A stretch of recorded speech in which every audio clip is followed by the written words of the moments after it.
ഉണ്ണിമുകുന്ദൻ്റെ six pack കണ്ട് നമ്മളൊക്കെ അന്തം വിട്ടിട്ടുണ്ട്. എന്നാ ബോഡിയാന്ന് പറഞ്ഞിട്ട്. At the age of 16 or 17 he started training. Okay, അപ്പോൾ അത്രയും വർഷങ്ങളായിട്ട് ചെയ്തു വരുന്ന ആളെ ഇപ്പോൾ he is 37.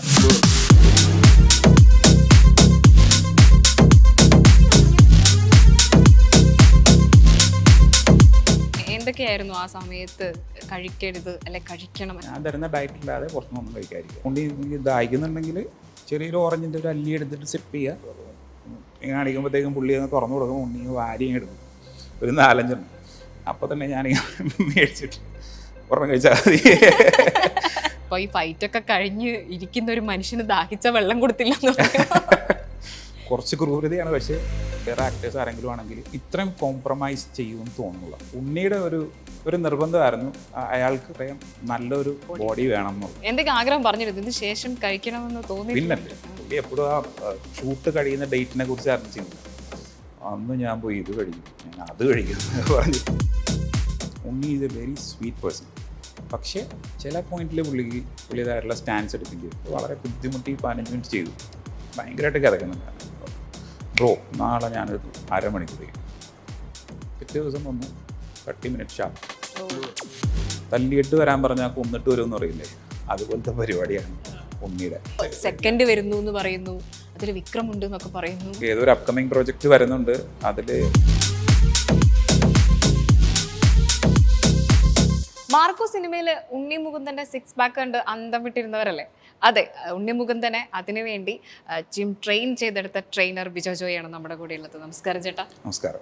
അതെ, ആ ഒരു ക്ലൈമാക്സിൻ്റെ സമയത്ത് ആ ഒരു ഫൈറ്റിൽ ഉണ്ണിമുകുന്ദൻ്റെ സിക്സ് പാക്ക് കണ്ട് നമ്മളൊക്കെ അന്തം വിട്ടിട്ടുണ്ട്. എന്നാ ബോഡിയാന്ന് പറഞ്ഞിട്ട് ആ ബോഡി അതെങ്ങനെയാണ് അത് സെറ്റ് ചെയ്തെടുത്തിട്ടുള്ളതെന്ന് അറിയാൻ ആഗ്രഹമുണ്ട്. അത് ഈ പറഞ്ഞ പോലെ 30 ദിവസത്തേക്കാണ് പുള്ളി എൻ്റെ അടുത്ത് ട്രെയിൻ ചെയ്യാൻ വന്നത് ഉണ്ണിമുകുന്ദൻ. അപ്പോൾ ഞാനൊരു പ്രെപ്പ് കോച്ചാണ്, ബോഡി ബിൽഡേഴ്സിനെ ട്രെയിൻ ചെയ്യുന്ന ഒരു കോച്ചാണ്. അപ്പോൾ ആ രീതിയിലുള്ള ട്രെയിനിങ്ങാണ് ഞാൻ ഉണ്ണിക്ക് കൊടുത്തത്. ഡെയിലി ഒരു 4 മണിക്കൂർ മുതൽ 5 മണിക്കൂർ വരെ ഡെയിലി ട്രെയിൻ ചെയ്യുമായിരുന്നു. അത് രാവിലെ വൈകിട്ടുമായിട്ട്. എനിക്ക് തോന്നുന്നു ലൊക്കേഷൻ്റെ സമയത്തും ചേട്ടൻ ആ ലൊക്കേഷനിലും പോയിട്ട് ട്രെയിനിങ് കൊടുത്തിട്ടുണ്ടായിരുന്നു അല്ലേ? ഇതിനുവേണ്ടി ഉണ്ണി ദുബായിൽ വന്നായിരുന്നു. അവിടെ ഒരു 25 ഡേയ്സോളം അവിടെ ചെയ്തു. ദെൻ ഉണ്ണി തിരിച്ചു വന്നു. 4 ദിവസം കഴിഞ്ഞപ്പോൾ എന്നെ വിളിച്ചു.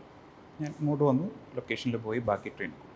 എങ്ങനെയായിരുന്നു? കാരണം ഉണ്ണിമുകുന്ദനെ സംബന്ധിച്ച് ഉണ്ണിമുകുന്ദന് പൊതുവേ സിനിമ ഇൻഡസ്ട്രിയിലുള്ള ഒരു പേര് തന്നെ മസിലളിയൻ എന്നാണ്. അദ്ദേഹം അതങ്ങനെ മെയിൻറ്റെയിൻ ചെയ്യാറുണ്ട്. പക്ഷേ ചില സിനിമകൾക്ക് ശേഷം, എപ്പോഴാണ് അടക്കമുള്ള സിനിമകൾക്ക് ശേഷം അദ്ദേഹത്തിന്റെ ബോഡി ഒന്ന് ഉടഞ്ഞതുപോലെ നമുക്ക് ഫീൽ ചെയ്യാറുണ്ടായിരുന്നു. ഒരു ക്യാരക്ടറിന് വേണ്ടി പുള്ളി ചെയ്യുന്നതാണ്. ഒരു ക്യാരക്ടറിന് മസിൽ ഡിമാൻഡ് ചെയ്യുന്നുണ്ടെങ്കിൽ പുള്ളി അതിനുവേണ്ടി മസിൽസ് ബിൽഡ് ചെയ്തിട്ട് ആ ക്യാരക്ടർ ചെയ്യും. കാരണം ആ ഒരു ബോഡിക്ക് ശേഷമാണ് മാർക്കോയിലേക്ക് അത്രയും, കാരണം അതിൽ ചില റീലുകളൊക്കെ ചേട്ടൻ പങ്കുവച്ചത് കണ്ടിരുന്നു. അദ്ദേഹം നന്നായിട്ട് വർക്ക്ഔട്ടൊക്കെ ചെയ്യുന്നത്. അങ്ങനെ ചെയ്തെടുക്കുക എന്ന് പറയുന്നത്, കാരണം ഉണ്ണിമുകുന്ദന്റെ ബോഡി നമ്മൾ സംസാരിക്കുമ്പോൾ തന്നെ ചില സുഹൃത്തുക്കളൊക്കെ പറയും ഭയങ്കര ഫ്ലെക്സിബിൾ ആയിട്ട് ഫീൽ ചെയ്യാറുണ്ട്, പെട്ടെന്ന് ഒന്ന് മെരുക്കിയെടുക്കാൻ പറ്റുന്ന പോലെ ഫീൽ ചെയ്യാറുണ്ട്. തീർച്ചയായിട്ടും പുള്ളി എനിക്ക് തോന്നുന്നു at the age of 16 or 17 he started training. Okay, അപ്പോൾ അത്രയും വർഷങ്ങളായിട്ട് ചെയ്തു വരുന്ന ആളെ ഇപ്പോൾ he is 37 I guess. ഇത്രയും വർഷമായിട്ട് ട്രെയിൻ ചെയ്യുന്ന ഒരാളുടെ ബോഡി ചേഞ്ച് ചെയ്യാനായിട്ട് അത്ര സമയം വേണ്ട. Because is already flexible. പുള്ളിയുടെ ഒരു അനുസരണയുള്ള ബോഡിയാണ് ഓൾറെഡി. അപ്പോൾ അതുകൊണ്ടാണ് നമുക്ക് ഇത്രയും ഫാസ്റ്റായിട്ട് നമുക്കൊരു ട്രാൻസ്ഫോർമേഷൻ കൊണ്ടുവരാൻ സാധിച്ചത്. എങ്ങനെ ഈ ഡയറ്റ് പ്ലാൻ ഒക്കെ എങ്ങനെയായിരുന്നു ഇതിനു വേണ്ടിയിട്ട്? ഡയറ്റ് പ്ലാൻ ഞാൻ നേരത്തെ പറഞ്ഞ പോലെ ഒരു ബോഡി ബിൽഡറിന് കൊടുക്കുന്ന അതേ ഡയറ്റ് പ്ലാനാണ് ഞാൻ പുള്ളിക്ക് കൊടുത്തത്. അപ്പോൾ കാർബ്സൊക്കെ വളരെ കുറച്ച്, പ്രോട്ടീൻസ് കൂട്ടി, ഫാറ്റ് 0 ആക്കി, അതിനനുസരിച്ച് ഉള്ള ട്രെയിനിങ്ങും പ്രൊവൈഡ് ചെയ്ത്, അതായത് ഉള്ള ഫാറ്റ് പോണം.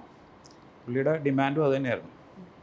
പുള്ളി ഷൂട്ട് ചെയ്യുമ്പോൾ ഈ മാർക്കോ ഷൂട്ടിംഗ് തുടങ്ങിയപ്പോൾ തന്നെ ആ സൈഡിൽ കൂടി ട്രെയിനിങ് സ്റ്റാർട്ട് ചെയ്തായിരുന്നു ഈ ക്യാരക്ടറിന് വേണ്ടിയുള്ളത്. പക്ഷേ ഏതോ ഒരു പോയിന്റിൽ പുള്ളിക്ക് തോന്നി പുള്ളി ഉദ്ദേശിക്കുന്ന റിസൾട്ട്സ് വരുന്നില്ല. കുറച്ച് ഫാറ്റൊക്കെ ഉണ്ട്, ഓക്കെ, മസിൽസ് ഉണ്ട്, എന്നാലും ഫാറ്റ് ഉദ്ദേശിച്ച രീതിയിൽ പോകുന്നില്ല. അപ്പോൾ അപ്പോഴാണ് ഈ പറഞ്ഞ പോലെ ഇതിൻ്റെ പ്രൊഡ്യൂസർ ഷെരീഫിനെ എനിക്ക് നേരത്തെ പരിചയമുണ്ട്. ഷെരീഫ് എൻ്റെ ക്ലയൻറ്റാണ്. അവിടെ ഒരു 3 വർഷമായിട്ട് ഷെരീഫിനെ ഞാൻ ട്രെയിൻ ചെയ്യുന്നുണ്ട്. അപ്പോഴാണ് ഷെരീഫ് എൻ്റെ പേര് റെഫർ ചെയ്യുന്നത്. നിങ്ങൾക്ക് പറ്റിയ ഒരാളുണ്ട് എന്ന് പറഞ്ഞ് നേരെ കോൺടാക്ട് ചെയ്തു. അപ്പോൾ ഞങ്ങളിവിടെ ആ സമയത്ത് ഞാനിവിടെ ഉണ്ട് നാട്ടിലും. അപ്പോൾ ഞങ്ങൾ ഈ മാരിയറ്റ് ഹോട്ടലിൽ വെച്ച് മീറ്റ് ചെയ്തു. കാര്യങ്ങളൊക്കെ ഷെയർ ചെയ്തു. ഞാൻ എൻ്റെ സൈഡിൽ നിന്ന് പറഞ്ഞു, ഉണ്ണിയുടെ സൈഡിൽ നിന്ന് പറഞ്ഞു. ഉണ്ണി കൺവിൻസ്ഡായി. അതിനുശേഷം ആണ് ഷൂട്ട് ബ്രേക്ക് ചെയ്തിട്ട് അവിടെ വരുന്നത്. അവിടെ നിന്ന് ട്രെയിൻ ചെയ്യുന്നു. പിന്നെ ഒരു 25 ദിവസത്തെ ട്രെയിനിങ്ങിൽ ഉണ്ണി ഉദ്ദേശിച്ച പോലത്തെ റിസൾട്ട് വരുന്നു. പുള്ളി കോൺഫിഡൻ്റായി തിരിച്ചു വന്നു. ഷൂട്ട് കണ്ടിന്യൂ ചെയ്തു. ഇതാണ് സംഭവിച്ചത്. ഡയറ്റ് പ്ലാനിൽ തന്നെ എന്തൊക്കെയായിരുന്നു ആ സമയത്ത് കഴിക്കരുത് അല്ലെ കഴിക്കണം എന്നൊക്കെ പറഞ്ഞു കൊടുക്കുന്നുണ്ടാവില്ലേ? ഇപ്പൊ ചിലത് നമ്മൾ പറയും ഇത്ര മുട്ട അല്ല, അങ്ങനെ ഉണ്ടായിരുന്നു. ആ. ഞാൻ ഉണ്ണിയോട് പറഞ്ഞത് ഞാൻ തരുന്ന ഡയറ്റില്ലാതെ പുറത്തുനിന്നൊന്നും കഴിക്കാതിരിക്കുക. അപ്പോൾ ഉണ്ണിയുടെ ഡയറ്റിൽ എനിക്ക് തോന്നുന്നു ഡെയിലി 2 ടൈംസ് ചിക്കൻ ഉണ്ടാകും, 3 or 4 ടൈംസ് എഗ്സ് ഉണ്ടാകും, പിന്നെ കുറച്ച് ഡ്രൈ ഫ്രൂട്ട്സ്, പിന്നെ കുറച്ച് ഫ്രൂട്ട്സ്. ഈ ഷൂട്ടിനിടയിലൊക്കെ ഇത് കൊണ്ട് കൊടുക്കും. ഷൂട്ടിനിടയിലൊക്കെ ഞാൻ നല്ല ചവിട്ടി പിടിച്ചിട്ടാണ് ചെയ്യുന്നത്. പുള്ളിക്ക് വിശക്കും. ഒന്നാമത് ഈ ഫിസിക്കൽ ആക്ടിവിറ്റി കൂടുതലായിട്ടുള്ള ഷോർട്സാണ് അന്നേരം ചെയ്തത്. ഓക്കെ, അപ്പോൾ നമ്മൾ ഈ പുള്ളിനെ ഈ പറഞ്ഞ പോലെ 0 കാർബ് ഡയറ്റിലിട്ടിരിക്കുക. ആ സമയത്ത് കുറച്ചൊരു ക്ലാരിറ്റി വരാൻ. അപ്പോൾ ക്ലാരിറ്റി കൂടുതൽ വരാൻ വേണ്ടിയിട്ട് you should control the intake of water also. അപ്പം അന്നേരം അധികം വെള്ളം കുടിക്കാത്ത ഒരു സമയമുണ്ട്. അപ്പോൾ എൻ്റെ ഇൻസ്ട്രക്ഷനിൽ ഇപ്പോൾ ഉണ്ണി ദാഹിക്കുന്നുണ്ടെങ്കിൽ ചെറിയൊരു ഓറഞ്ചിൻ്റെ ഒരു അല്ലി എടുത്തിട്ട് സിപ്പ് ചെയ്യുക, കുറച്ചൊരു എനർജി വരും, ദാഹവും മാറും. അത് കഴിഞ്ഞ് ഷൂട്ട് കഴിഞ്ഞതിന് ശേഷം നമുക്ക് നോക്കാം. അപ്പോൾ ഉണ്ണിയുടെ കൂടെയുള്ള ആൾ ഇതേപോലെ നാരങ്ങ പിടിച്ചുകൊണ്ടിരിക്കുക. ഉണ്ണി ഇങ്ങനെ അടിക്കുമ്പോഴത്തേക്കും പുള്ളി ഒന്ന് തുറന്നു കൊടുക്കും, ഉണ്ണി വാരിയും എടുക്കും, ഒരു 4-5 അപ്പോൾ തന്നെ ഞാനിങ്ങനെ മേടിച്ചിട്ട് ഒരെണ്ണം കഴിച്ചാൽ മതി എന്നുള്ള ആ രീതിയിലായിരുന്നു പുള്ളി അത്ര. പക്ഷെ അത് പുള്ളി ആത്മാർത്ഥമായിട്ട് ചെയ്യുകയും ചെയ്യുമല്ലോ. എന്ന് വെച്ച് കഴിഞ്ഞാൽ ഇതിൻ്റെ വേറെ സൈഡ് പറഞ്ഞു കഴിഞ്ഞാൽ, ഇപ്പം മാർക്കോ എന്ന് പറയുന്ന ക്യാരക്ടർ ഈസ് എ ഗാങ്സ്റ്റർ. പുള്ളിക്ക് 6 പാക്ക് വേണമെന്ന് നിർബന്ധമൊന്നുമില്ല. 6 പാക്ക് ഇല്ലാതെ ഗാങ്സ്റ്റർ ഉണ്ടായിക്കൂടെ? പക്ഷെ അത് ഉണ്ണിയുടെ ഒരു എന്താ പറയുക, ഒരു നിർബന്ധമായിരുന്നു. ആ ബോഡിക്ക് അയാൾക്ക് അത്രയും നല്ലൊരു ബോഡി വേണം എന്നുള്ളത്. അതിനുവേണ്ടി പുള്ളി അത് മെനക്കെടാനും തയ്യാറായി. മനസ്സിലായി? അപ്പം എനിക്ക് തോന്നുന്നില്ല വേറെ ആക്ടേഴ്സ് ആരെങ്കിലും ആണെങ്കിൽ ഇത്രയും കോംപ്രമൈസ് ചെയ്യുമെന്ന് തോന്നുന്നില്ല. കാരണം അതിൽ കുറെ ഫൈറ്റ് സീൻ ഉണ്ട്. ഇപ്പൊ ഈ ഫൈറ്റ് ഒക്കെ കഴിഞ്ഞ് ഇരിക്കുന്ന ഒരു മനുഷ്യന് ദാഹിച്ച വെള്ളം കൊടുത്തില്ല എന്ന് കുറച്ച് ക്രൂരതയാണ്. പക്ഷേ ഈ പറഞ്ഞ പോലെ പുള്ളി ഉദ്ദേശിക്കുന്ന റിസൾട്ട്സ് കിട്ടണമെന്നുണ്ടെങ്കിൽ നമ്മൾ ഇങ്ങനെയൊക്കെ ചെയ്തു പറ്റും. ഇതുപോലെ ഇപ്പോൾ ഈ പിടിച്ചു നിർത്തിയ കാര്യങ്ങൾ പറഞ്ഞല്ലോ, അതുപോലെ ഇപ്പോൾ ചിലർക്കുണ്ടാവും ഭയങ്കരമായിട്ട് ഇപ്പോൾ ഷൂട്ടിംഗ് സെറ്റിലാണ് നമ്മൾ ചില സ്ഥലങ്ങളിലൊക്കെ പോകുന്നുണ്ട് എങ്കിൽ പോലും നമുക്ക് ഇഷ്ടപ്പെട്ട ചില ഫുഡുകൾ ഉണ്ടാവും. അങ്ങനെ ഉണ്ണിക്ക് ഇഷ്ടപ്പെട്ട ഒരു ഫുഡ് കഴിക്കരുത് എന്ന് നിർബന്ധം പിടിച്ച് വാങ്ങിച്ചു വെച്ച ഏതെങ്കിലും ഫുഡ് ഉണ്ടോ? ഇല്ല, അങ്ങനെയൊന്നുമില്ല. കാരണം വെച്ച് കഴിഞ്ഞാൽ പുള്ളിക്ക് അങ്ങനെ നിർബന്ധമൊന്നുമില്ല. പുള്ളിയോട് നമ്മൾ പറയുന്ന മാത്രമേ പുള്ളി ഓർഡർ ചെയ്യുള്ളൂ, കഴിക്കുള്ളൂ. പിന്നെ ഞാൻ കൂടെയുള്ളപ്പോൾ ഞങ്ങൾ രണ്ടുപേരും ഒരുമിച്ച് എപ്പോഴും ഭക്ഷണം കഴിക്കുക. അപ്പോൾ മിക്കവാറും ഉണ്ണി കഴിക്കുന്ന തന്നെ ആയിരിക്കും ഞാനും കഴിക്കും. ഞാൻ പിന്നെ അതിനകത്ത് യൂസ്ഡാണ്. അപ്പോൾ ഉണ്ണി അതുപോലെ തന്നെ ആയിരുന്നു. അപ്പോൾ ഒരു 5 മുട്ട കഴിക്കുന്നത് ഞാൻ നിങ്ങൾ ഡയറ്റിലിട്ടിരിക്കുക, എഗ് വൈറ്റ്സ് മാത്രമേ കഴിക്കാൻ പറ്റുള്ളൂ. നിങ്ങളത് കഴിച്ചുകൊണ്ടിരിക്കുമ്പോൾ ഞാൻ കുറച്ച് പുട്ടും ബീഫും ഓർഡർ ചെയ്ത് നിങ്ങളുടെ മുമ്പിൽ നിന്ന് കഴിച്ചാൽ പ്രശ്നമാണ്. അപ്പോൾ ഉണ്ണി എന്താണ് കഴിക്കുന്നത് അത് തന്നെ ഞാൻ ഓർഡർ ചെയ്യും, ഞാനത് തന്നെ കഴിക്കും. അങ്ങനെയായിരുന്നു സംഭവം. അപ്പോൾ സെറ്റിൽ ഈ ഫുഡ് കഴിക്കുമ്പോൾ ഉണ്ണി എന്താ ചെയ്യുക? അല്ല, ഉണ്ണിയുടെ കൂടെ ഞാൻ എപ്പോഴും ഉണ്ടാവും. ബാക്കിയുള്ളവർ ഫുഡ് കഴിക്കുമ്പോൾ ഇല്ല, ഉണ്ണിക്ക് സെപ്പറേറ്റ് സ്ഥലത്താണ് ഫുഡ് അത് കൊടുക്കുന്നത്. ഉണ്ണി ഇപ്പോൾ ഷൂട്ട് കഴിഞ്ഞാൽ നേരെ കാരവനിൽ വരും. അവിടെ നിന്നാണ് ഉണ്ണിയുടെ ഭക്ഷണവും മേക്കപ്പ് പരിപാടികളൊക്കെ എല്ലാം അതിൻ്റെ അകത്ത് തന്നെയാണ്. എന്തൊക്കെ ആഗ്രഹം പറഞ്ഞിരുന്നു ഇതിന് ശേഷം കഴിക്കണമെന്ന് തോന്നിയില്ല? ഇതിന് ശേഷം പുള്ളി എപ്പോഴും ആ ഷൂട്ട് കഴിയുന്ന ഡേറ്റിനെ കുറിച്ചായിരുന്നു ചിന്ത. അന്ന് ഞാൻ പോയി ഇത് കഴിക്കും, ഞാൻ അത് കഴിക്കുന്നു പറഞ്ഞ് കുറേ ഡിഷസിന്റെ പേരൊക്കെ പറയാറ്. ആർക്കായാലും അങ്ങനെ ഒരു ആഗ്രഹം. ഓർമ്മയിലുണ്ടോ ഉണ്ണി പറഞ്ഞ ഏതെങ്കിലും ഡിഷസ്? ഐസ്ക്രീം. അത് കഴിച്ചതും ഐസ്ക്രീം തന്നെയാണ്. ഷൂട്ട് കഴിഞ്ഞ ഷൂട്ട് കഴിയുന്നതിൻ്റെ ഒരു ദിവസം മുമ്പേ ഞാൻ ദുബായിക്ക് തിരിച്ചു പോകും. അപ്പോൾ അത് കഴിഞ്ഞ് 2 ദിവസം കഴിഞ്ഞപ്പോൾ എനിക്ക് ഫോട്ടോ അയച്ചു തന്നു. കോൺ ഐസ്ക്രീം ഒക്കെ പിടിച്ചിട്ടുണ്ടെങ്കിൽ സെൽഫി ഒക്കെ അയച്ചു തന്നായിരുന്നു. അന്ന് ശരിക്കും തടഞ്ഞിരുന്നു, ഐസ്ക്രീം കഴിക്കാൻ സംഭവിച്ചിരുന്നില്ല. ഐസ്ക്രീം ഡയറ്റിൽ ഉണ്ടായിരുന്നില്ല. പക്ഷെ പുള്ളി അതിനോട് ഇപ്പൊ നമ്മൾ ഫോഴ്സ് ചെയ്യേണ്ട കാര്യമൊന്നുമില്ല. ഞാൻ പറഞ്ഞ കാര്യം ഉണ്ണിക്ക് കൺവിൻസ് ആയി, പുള്ളി അത് തന്നെ ചെയ്യുള്ളൂ. അതിൻ്റെ അപ്പുറത്തേക്ക് പോകുന്ന പരിപാടിയില്ല. എങ്കിൽ ആ എഫേർട്ട് എടുത്തത് ഭയങ്കരമായിട്ട് ഫീൽ ചെയ്തില്ല. കാരണം സെറ്റിലാണെങ്കിലും അല്ലെങ്കിൽ ജിമ്മിലാണെങ്കിലും ഉണ്ണി എടുത്തൊരു എഫേർട്ട് ഉണ്ടാവല്ലോ. ഒരുപാട് ആളുകളെ ട്രെയിൻ ചെയ്യിച്ച ഒരാളല്ലേ. അപ്പൊ എന്തായിരുന്നു ഫീൽ ചെയ്തിട്ടുണ്ടായിരുന്നത്? ഞാൻ വളരെ അമേസ്ഡ് ആയി പോയി. ഇപ്പോൾ ഉണ്ണി എന്ന് പറയുന്ന ക്യാരക്ടർ ആൾ ഭയങ്കര കൂളാണ്. Unni is a very sweet person. Okay, പക്ഷേ ഈ പറഞ്ഞ പോലെ ചില പോയിന്റിൽ പുള്ളിയതായിട്ടുള്ള സ്റ്റാൻസ് എടുക്കേണ്ടി വരും. ഓക്കെ, എഫേർട്സ് എന്ന് പറഞ്ഞു കഴിഞ്ഞാൽ അതിൽ അത്ഭുതപ്പെടുത്തിയത് എന്തായിരുന്നു? ആ എഫേർട്ടിലും അത്ഭുതപ്പെടുത്തിയത് ഞാൻ സിമ്പിളായിട്ട് പറയുകയാണെന്നുണ്ടെങ്കിൽ ആരും ഇത്രയും എഫേർട്ട് എടുത്ത് കഷ്ടപ്പെട്ട് ചെയ്യാറില്ല. ഇപ്പം ആസ് എ ട്രെയിനർ, ഇപ്പം ഞാനൊരു കാര്യം ഒരു ക്ലയൻറ്റിൻ്റെ അടുത്ത് ആവശ്യപ്പെട്ടാൽ അവരൊരു 80% ചെയ്താൽ തന്നെ ഞാൻ ഹാപ്പിയാണ്. ഓക്കെ, ഇതങ്ങനെയല്ല. നമ്മളിപ്പോൾ എന്താ പറയുക, തല്ലിയിട്ട് വരാൻ പറഞ്ഞാൽ കൊന്നിട്ട് വരുമെന്ന് പറയില്ലേ, അതുപോലത്തെ പരിപാടിയാണ് ഉണ്ണിയുടെ. ഓക്കെ, അപ്പോൾ ഉണ്ണി ആദ്യം ഇപ്പോൾ യു എയിൽ എൻ്റെ ജിമ്മിൽ വന്നപ്പോഴത്തേക്ക്, എൻ്റെ ജിമ്മെന്ന് വെച്ചാൽ എൻ്റെ സുഹൃത്തിൻ്റെ ജിമ്മാണ്, എൻ്റെ സുഹൃത്ത് ഗിരീഷാണ് നടത്തുന്നത്. ഓക്കെ, അപ്പോൾ ഞാൻ അങ്ങോട്ടാണ് ഉണ്ണിയെ ട്രെയിൻ ചെയ്യാൻ വേണ്ടി വിളിച്ചത്. അപ്പോൾ അവിടെ എന്ന് വെച്ച് കഴിഞ്ഞാൽ ഒത്തിരി പ്രൊഫഷണൽ ബോഡി ബിൽഡേഴ്സ് ട്രെയിൻ ചെയ്യുന്ന ജിമ്മാണ്. അപ്പോൾ ഉണ്ണി ആദ്യം അവിടെ വന്നു, ജിമ്മിൻ്റെ സെറ്റപ്പ് കണ്ടു. ആദ്യ ദിവസം നമ്മളൊരു ഫുൾ ബോഡി വർക്കൗട്ട് കൊടുത്തു, എല്ലാം പമ്പൊക്കെ ചെയ്തു. പിന്നെ അന്നത്തെ ദിവസം ഞാൻ കുറച്ച് കാർഡിയോ ചെയ്യാൻ പറഞ്ഞു. ഇപ്പോൾ സ്റ്റെയർ മാസ്റ്റർ എന്ന് പറഞ്ഞിട്ടൊരു കാർഡിയോ മെഷീനുണ്ട്, സ്റ്റെയർസ് ഇങ്ങനെ കയറിക്കൊണ്ടിരിക്കുക, കണ്ടിട്ടുണ്ടാവും. ഞാൻ പറഞ്ഞു ഒരു ആദ്യ ദിവസമല്ലേ, ഒരു 15 മിനിറ്റ് ചെയ്താൽ അടിപൊളി. വളരെ ബുദ്ധിമുട്ടി 15 മിനിറ്റ് ചെയ്തു, ഭയങ്കരമായിട്ട് കിതക്കുന്നുണ്ട്. ബ്രോ നാളെ ഞാനൊരു അരമണിക്കൂർ ചെയ്യും. അരമണിക്കൂറാണ് എൻ്റെ പ്ലാനിൽ. ഡെയിലി അരമണിക്കൂർ ബിഫോർ ആൻഡ് ആഫ്റ്റർ വർക്കൗട്ട് ചെയ്യണം. പിറ്റേ ദിവസം വന്നു 30 മിനിറ്റ് ഷാർപ്പ്. അത്ര ഫോക്കസ്ഡാണ്. അപ്പോൾ ഇത് എന്നെ അത്ഭുതപ്പെടുത്തിയിട്ടുണ്ട്, ഇത്രയും മൈൻഡ് കൺട്രോളും ഫോക്കസും. ഇപ്പം ഷൂട്ടിംഗ് സെറ്റിലാണെങ്കിലും അങ്ങനെ തന്നെയായിരുന്നു അല്ലേ? ആ, ഷൂട്ടിംഗ് സെറ്റിലെ കാര്യങ്ങളെന്ന് വെച്ചിട്ട് അവിടെ എൻ്റെ ഡ്യൂട്ടി പുള്ളി റിവീൽ ചെയ്യുന്ന ബോഡി ഷോട്ട്സ് വരുമ്പോഴത്തേക്കും ബോഡിയിൽ മാക്സിമം പമ്പ് കൊണ്ടുവരാറുണ്ട്. ഞാൻ അതിൽ മാത്രമേ ഫോക്കസ് ചെയ്തിട്ടുള്ളൂ. അതിന് മുമ്പായിട്ട് എന്തൊക്കെയായിരുന്നു ചെയ്തിരുന്നത്? കാരണം അത് ഭയങ്കര കയ്യടി നേടിയൊരു സീനായിരുന്നു. ഷർട്ട് ഇങ്ങനെ വരുന്നു, അതിൽ ആ ബോഡി ഇങ്ങനെ റിവീൽ ആകുന്ന ആ ഒരു സീൻ എന്ന് പറയുന്നത് ഭയങ്കരമായിട്ട് കയ്യടി കിട്ടിയതായിരുന്നു. അത് നമ്മൾ ഇപ്പോൾ ഈ 25 ഡേയ്സ് 30 ഡേയ്സ് വർക്കൗട്ട് ചെയ്തതിൻ്റെ റിസൾട്ടാണത്. പിന്നെ നമ്മൾ ആ ബോഡി റിവീലിംഗ് ഷോട്ട്സിന് മുമ്പായിട്ട് ചെറുതായിട്ട് നമ്മൾ എക്സസൈസ് ഒക്കെ ചെയ്ത് മസിലിന് മാക്സിമം പമ്പ് കൊണ്ടുവരാൻ നോക്കും. എന്ന് വെച്ച് കഴിഞ്ഞാൽ പിക്ചറിൽ അത്രയും ഭംഗി കിട്ടാൻ വേണ്ടി. ഇപ്പോൾ നമ്മൾ ബോഡി ബിൽഡിംഗ് ഷോന് പോകുമ്പോഴും അങ്ങനെ തന്നെ ബാക്ക് സ്റ്റേജിൽ നമ്മളിങ്ങനെ പമ്പ് ചെയ്ത് നമ്മളെല്ലാവരെയും മുമ്പിൽ പ്രസൻറ്റ് ചെയ്യാൻ പോകും. എത്ര മിനിറ്റ് ആ സമയത്ത് അതിന് വേണ്ടി മാത്രമായിട്ട് ചെയ്യേണ്ടി വരും? അത് ഡിപ്പെൻസ് അപ്പോൺ ദ ഷോട്ട്. ഇപ്പം നമ്മൾ ഒരു ഷോട്ട് സെറ്റ് ചെയ്തു, ആ ഷോട്ട് കഴിഞ്ഞു, നമ്മൾ അടുത്ത ഷോട്ടിന് മേ ബി ഒരു 1 മിനിറ്റ് or 2 മിനിറ്റ് മുമ്പ് പമ്പ് ചെയ്യാൻ തുടങ്ങും. പമ്പ് ചെയ്ത് പമ്പിലാണ് ചെയ്യുന്നത്. അത് ആ റിവീലിംഗ് ഷോട്ട് എടുക്കുമ്പോൾ ഒക്കെ ചേട്ടൻ അവിടെ ഉണ്ടാവുമല്ലോ, അത് കണ്ടപ്പോൾ തോന്നിയ ഒരു സന്തോഷം എന്താണ്? കാരണം ഇത്രയും ദിവസത്തെ കഷ്ടപ്പാട് അത് റിവീൽ ചെയ്തത് വരെ തോന്നിയായിരുന്നു കണ്ടിട്ട്. അതിനേക്കാളും കൂടുതൽ സന്തോഷം തോന്നിയത് ഞാൻ ആ ഷോട്ട് എടുത്ത് കഴിഞ്ഞിട്ട് അത് അതിൻ്റെ ഒരു ടോട്ടലി ചെറിയൊരു ഷോർട്ട് ക്ലിപ്പായിട്ട് എന്നെ കാണിച്ചു തന്നു. അപ്പോഴാണ് എനിക്ക് ശരിക്കും സന്തോഷം തോന്നിയത്. സന്തോഷത്തെക്കാൾ ഉപരി എനിക്ക് ഒരു ഭയങ്കര ഒരു സാറ്റിസ്ഫാക്ഷൻ ആയിരുന്നു.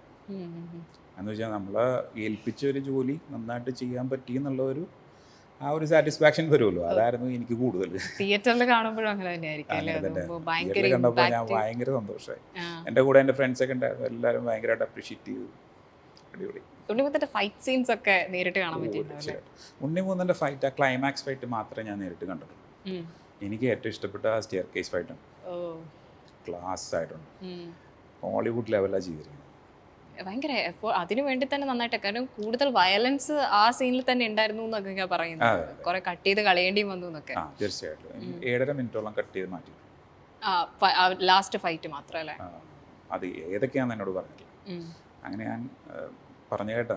7.5 മിനിറ്റ് കട്ട് ചെയ്ത് മാറ്റി, ബാക്കി കുറച്ച് ക്ലിപ്സ് ആഡ് ചെയ്തു. ശരിക്കും ഈ ഫൈറ്റിനൊക്കെ ഉണ്ണിമുകുന്ദൻ്റെ ആ ഒരു ബോഡിയും നന്നായിട്ട് ഹെൽപ്പ് ചെയ്തിട്ടുണ്ട്. തീർച്ചയായിട്ടും. ഞങ്ങൾ ട്രെയിൻ ചെയ്തിരുന്നപ്പോൾ ഒരു കാര്യത്തിൽ ഭയങ്കര കോഷ്യസ് ആയിരുന്നു. ലെഗ്സിൻ്റെ ട്രെയിനിങ് ഞങ്ങൾ മാക്സിമം കുറച്ചായിരുന്നു. എന്ന് വെച്ച് കഴിഞ്ഞാൽ ഈ ചാടിയുള്ള കിക്സ്, അത് ലെഗിൻ്റെ ആ ഒരു ഫ്ലെക്സിബിലിറ്റി പോവാതിരിക്കാൻ വേണ്ടിയിട്ട് ലെഗ്സിൻ്റെ ട്രെയിനിങ് വളരെ മിനിമലൈസ് ചെയ്ത് ചെയ്തിട്ടുണ്ട്. എപ്പോഴും ആ ബോഡി കാണുമ്പം ആളുകൾ ചോദിക്കുന്ന ഒരു ചോദ്യം, ഞങ്ങൾക്കും ഉണ്ണിമുകുന്ദനെ പോലെ 6 പാക്ക് ആകാൻ പറ്റുമോ എന്ന് ചോദിക്കുന്ന ആളുകളുണ്ടാവും. അങ്ങനെ ഉണ്ണിമുകുന്ദനെ പോലെ പെട്ടെന്ന് ഒരു 6 പാക്ക് ആവാൻ ഒരാൾക്ക് പറ്റുമോ? പെട്ടെന്ന് ഉണ്ണിമുകുന്ദനെ പോലെ 6 പാക്ക് ആവണമെങ്കിൽ ഉണ്ണിമുകുന്ദൻ ചെയ്യുന്ന പോലെ ചെയ്താൽ മതി. അത്രയും ഡെഡിക്കേറ്റഡ് ആയിട്ട് ട്രെയിൻ ചെയ്യുക, ഡയറ്റ് ചെയ്യുക. It is achievable. If I can achieve it, anybody can achieve it. അതാണ് ഞാൻ വിശ്വസിക്കുന്നത്. അതുപോലെ ഇപ്പോൾ സോഷ്യൽ മീഡിയയിൽ ചില റീലുകളിൽ ഭയങ്കര വൈറലായിട്ട് പറയുന്ന ഒരു സാധനമാണ്, ഉണ്ണി ഹൈ ഇൻറ്റൻസിറ്റി ഇൻ്റർവൽ ട്രെയിനിങ് എടുത്തിട്ടുണ്ട്, അത് ഞങ്ങൾ ഫോളോ ചെയ്യുന്നു, അതുപോലെ ചെയ്ത് നോക്കി എന്നൊക്കെ പറയുന്നുണ്ട് ചിലർ. ശരിക്കും ഉണ്ണിക്ക് അങ്ങനെ ഒരു high intensity interval training challenge ഉണ്ടായിരുന്നോ? എൻ്റെ കൂടെ ചെയ്യുമ്പോഴത്തേക്കും ഞാൻ HIIT മെത്തേഡിൽ ഉണ്ണിയെ ചെയ്യിപ്പിച്ചിട്ടില്ല. ഞാനൊരു ബോഡി ബിൽഡിംഗ് അപ്രോച്ചാണ് നടത്തിയത്. ഓക്കെ, ഇപ്പോൾ ഒരു പ്രൊഫഷണൽ ബോഡി ബിൽഡറെ എങ്ങനെയാണോ ഞാൻ ട്രെയിൻ ചെയ്യുന്നത്, അതുപോലെയാണ് ഞാൻ ഉണ്ണിയെ ട്രെയിൻ ചെയ്യുന്നത്. കാരണം ഉണ്ണിക്ക് ആസ് എ റിസൾട്ട് എങ്ങനെയാണോ ആ ബോഡി വേണ്ടിയിരുന്നത്, അതും എൻ്റെ രീതിയും സെയിം ആയിരുന്നു. ഒരു പ്രൊഫഷണൽ ബോഡി ബിൽഡറിലെ ആ രീതിയിലാണ് പുള്ളിക്ക് ഒരു ഔട്ട്പുട്ട് വേണ്ടിയിരുന്നത്. അപ്പം ഞാൻ അതുപോലെയാണ് ചെയ്തത്.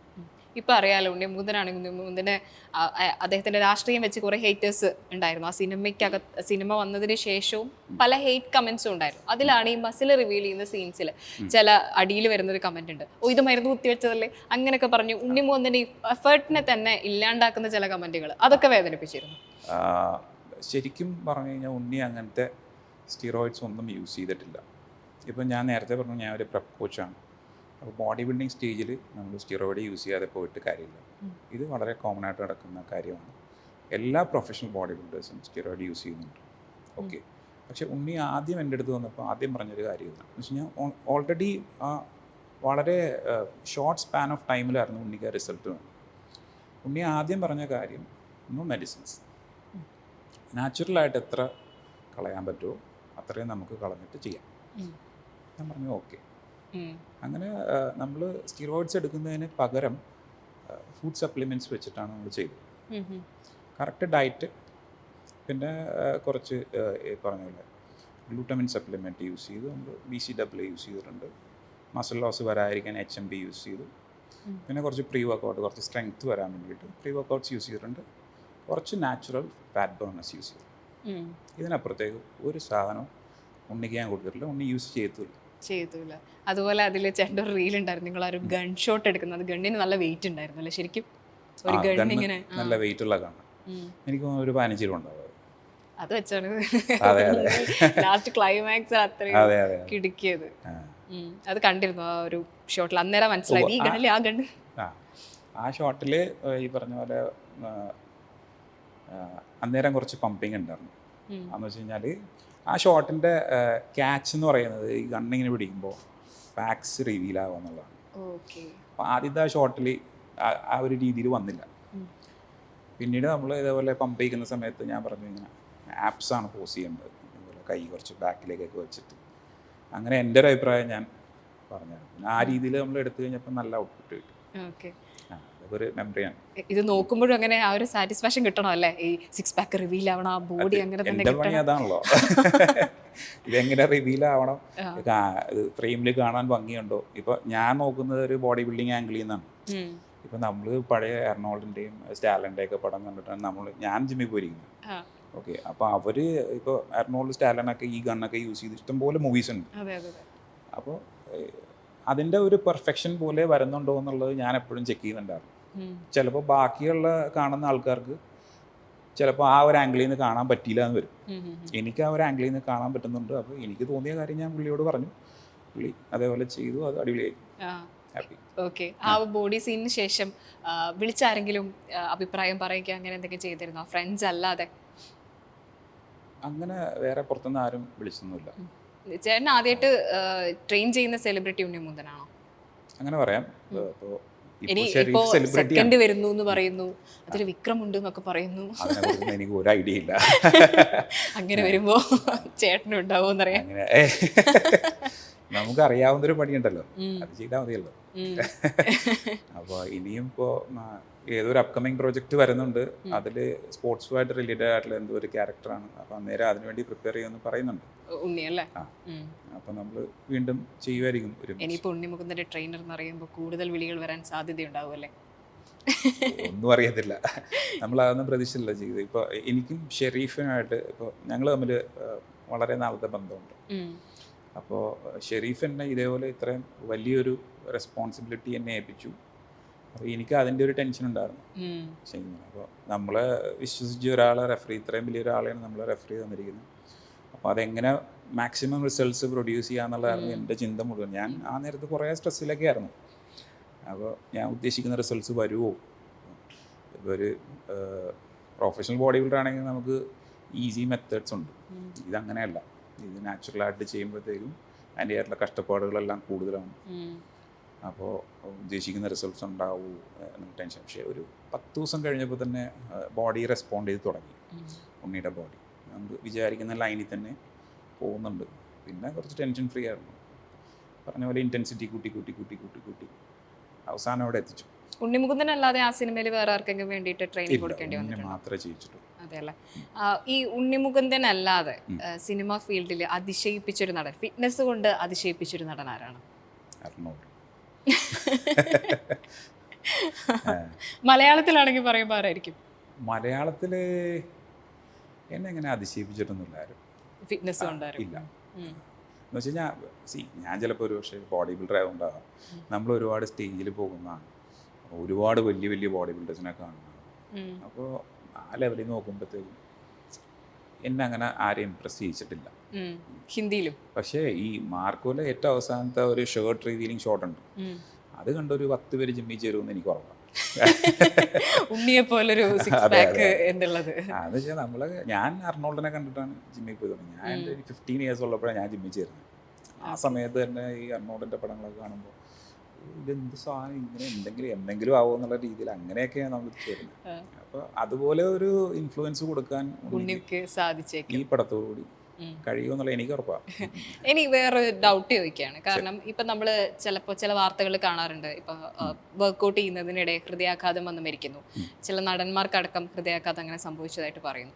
എന്തുകൊണ്ടാണ് ഈ വർക്കൗട്ട് ചെയ്യുമ്പോൾ, ഇപ്പോൾ യുവാക്കൾക്കാണ് ഇത് പെട്ടെന്ന് വരുന്നത്, എന്തുകൊണ്ടാണ് ഇങ്ങനെ വർക്കൗട്ട് ചെയ്യുന്ന സമയത്ത് ഇങ്ങനെ ഹൃദയാഘാതമൊക്കെ സംഭവിക്കുന്നത്? അത് നിങ്ങൾ അതിനെ നോക്കുന്ന വ്യൂവിൻ്റെ കുഴപ്പമാണ്. ചില ആൾക്കാർ കള്ളു കുടിച്ചുകൊണ്ടിരിക്കുമ്പോൾ ഹൃദയാഘാതം വന്ന് മരിക്കാറുണ്ട്, വെറുതെ പണിയെടുത്തുകൊണ്ടിരിക്കുമ്പോൾ ഹൃദയാഘാതം മരിക്കാറുണ്ട്. അപ്പോഴൊന്നും ഈ ഡൗട്ട് വരാറില്ല. ഈ ഡൗട്ട് വരുന്നത് ജിമ്മ് ചെയ്യുമ്പോൾ വരുമെന്നല്ല. ഇപ്പോൾ ഹൃദയാഘാതം വരാൻ ടെൻഡൻസി ഉള്ള ഒരാൾക്ക് ജിമ്മ് ചെയ്യണമെന്നില്ല, വെറുതെ ഒരു സ്ഥലത്ത് ഇരുന്നാൽ തന്നെ ഹൃദയാഘാതം വരും. അതും ഇതുമായിട്ട് കൂട്ടിക്കുഴക്കേണ്ട ഒരു കാര്യമില്ല. അതിനകത്ത് സയൻറ്റിഫിക്കലി തരാനൊരു എക്സ്പ്ലനേഷനും ഇല്ല. എന്തെങ്കിലും വർക്കൗട്ട് അധികം ചെയ്യുന്നുണ്ടോ, അങ്ങനെ എന്തെങ്കിലും ആയിരിക്കുമോ? ഇതിൻ്റെ വേഴ്സ്റ്റ് കേസ് സിനാരിയോ, നമ്മൾ ഒരു പണിയും ചെയ്യാത്ത ഒരാൾ പെട്ടെന്നൊരു ദിവസം വന്നിട്ട് ഭയങ്കരമായിട്ട് ലിഫ്റ്റ് ചെയ്യും, there are chances. ഓക്കെ, എന്ന് വെച്ച് കഴിഞ്ഞാൽ ചെറിയ പ്രായമുള്ള ആൾക്കാരുടെ കാര്യമല്ല ഞാൻ പറയുന്നത്. 125 ഒക്കെ എങ്ങനെ ചെയ്താലും കുഴപ്പമൊന്നുമില്ല, എന്ത് വേണം ചെയ്യാം. കുറച്ചൊരു പ്രായമുള്ള ഒരാൾ ഓക്കെ ഇന്ന് എനിക്ക് പോയിട്ട് ചെയ്യണം എന്നൊക്കെ പറഞ്ഞു കുറേ ഡെഡ് ലിഫ്റ്റും കുറേ സ്ക്വാട്ടൊക്കെ ചെയ്യും, അത് ഭയങ്കര ഓവർലോഡായിരിക്കും ബോഡി. That is a worst case scenario. Okay, അങ്ങനെ സംഭവിക്കുമെന്നല്ല ഞാൻ പറയുന്നത്. ഈ പറഞ്ഞ ചോദ്യത്തിനുള്ള കൃത്യമായിട്ടുള്ള ഉത്തരം സയൻസിന് പോലും തരാൻ പറ്റില്ല, മനസ്സിലായി? അപ്പം ഇത് ഓരോരുത്തർക്ക് പറഞ്ഞിരിക്കുന്ന പോലെ സമയം വന്നോ പോയി എന്നല്ലാതെ അതിനപ്പുറത്തേക്കൊന്നും പറയാൻ പറ്റില്ല. ഇപ്പോൾ കയ്യിൽ കിട്ടുന്നുണ്ട് ഞാൻ ചോദിക്കുകയാണ്. ഇപ്പം ജിമ്മിന് പോകുന്ന ആളുകളുണ്ട്, ഇപ്പം ഞാനൊക്കെ ആണെങ്കിൽ 2 ദിവസം പോയി 3-ാമത്തെ ദിവസം പോകാണ്ടിരിക്കാൻ മടി കാണിക്കുന്ന ആളുകളാണ്. അങ്ങനെ ചെയ്യുന്നതുകൊണ്ട് എന്തെങ്കിലും പ്രശ്നം ഉണ്ടാവുമോ? ഇപ്പം നിങ്ങൾക്ക് പോസിറ്റീവായിട്ടുള്ള ഒരു റിസൾട്ട് വേണം. നിങ്ങൾ ജിമ്മിൽ പോകുന്നതുകൊണ്ട് എന്തെങ്കിലും ഗുണം വേണമെന്നുണ്ടെങ്കിൽ മിനിമം ഒരു 4 days എ വീക്കെങ്കിലും ട്രെയിൻ ചെയ്യണം. ബാക്കിയുള്ള ദിവസം നിങ്ങൾ ഓഫ് എടുത്തു, 2 ദിവസം ട്രെയിൻ ചെയ്തു, 1 ദിവസം ഓഫ്, 2 ദിവസം ട്രെയിൻ ചെയ്തു, 2 ദിവസം ഓഫ്, വേണമെങ്കിൽ അങ്ങനെ ചെയ്യാം. പോസിറ്റീവ് റിസൾട്ട്സേ ഉണ്ടാവും. പക്ഷേ ആഴ്ചയിൽ ഒരിക്കൽ പോയി ട്രെയിൻ ചെയ്തു, ബാക്കിയുള്ള ദിവസമൊക്കെ തിരക്കാം. ഇന്ന് എനിക്ക് ഓഫീസ് ഉണ്ടായിരുന്നു, ഞാൻ അവിടെ ഫംഗ്ഷൻ ഉണ്ടായിരുന്നു എന്നൊക്കെ പറഞ്ഞ് പോകാതിരുന്ന അതിൻ്റെ റിസൾട്ട് ജസ്റ്റ് ഓപ്പോസിറ്റ് ആയി.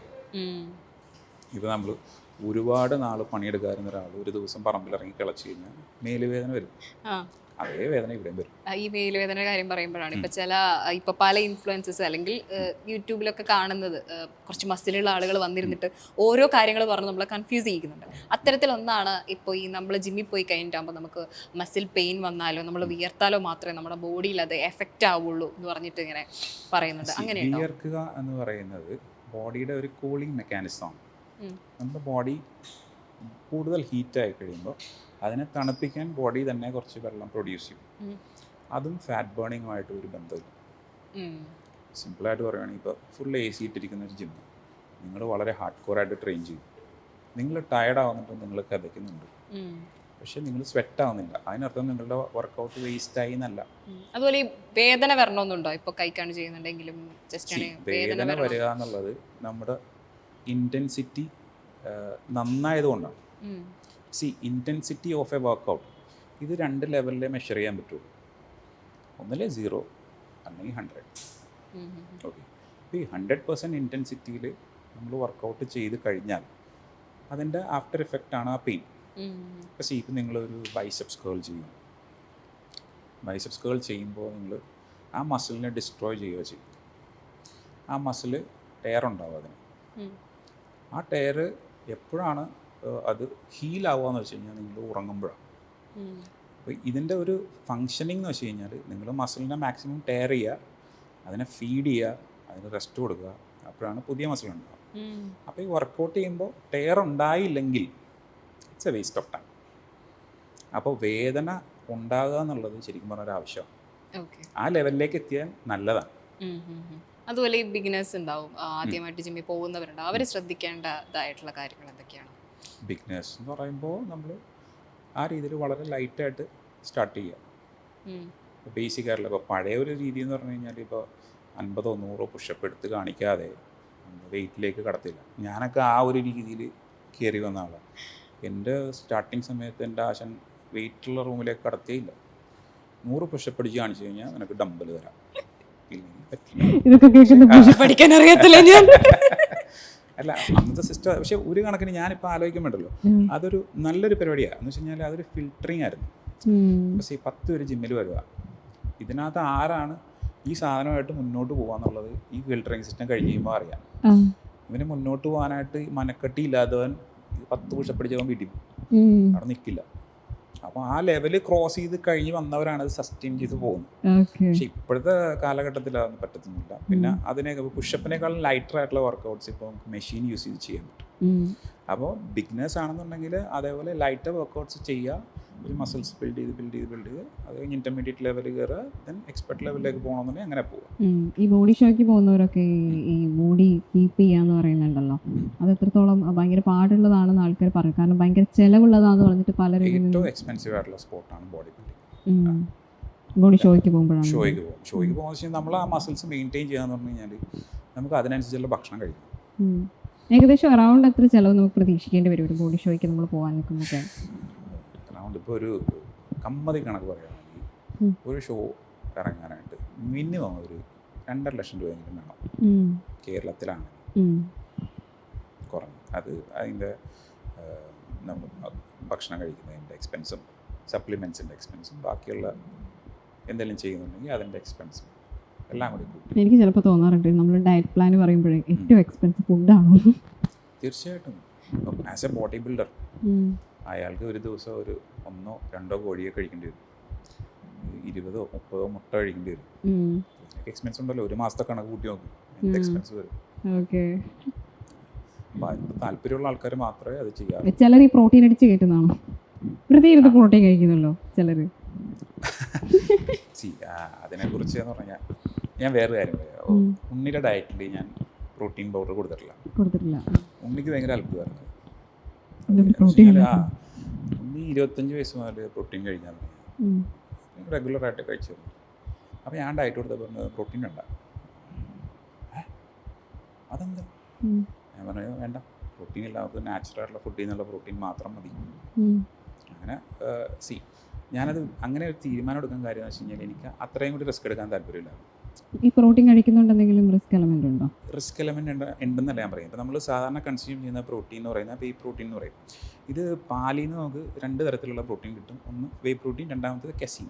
ഓക്കെ, വേ ഫാസ്റ്റ് ആക്ടിങ് ആണ്, കെസീൻ സ്ലോ ആക്ടിങ് ആണ്. സിമ്പിളായിട്ട് പറഞ്ഞാൽ അങ്ങനെയാണ്.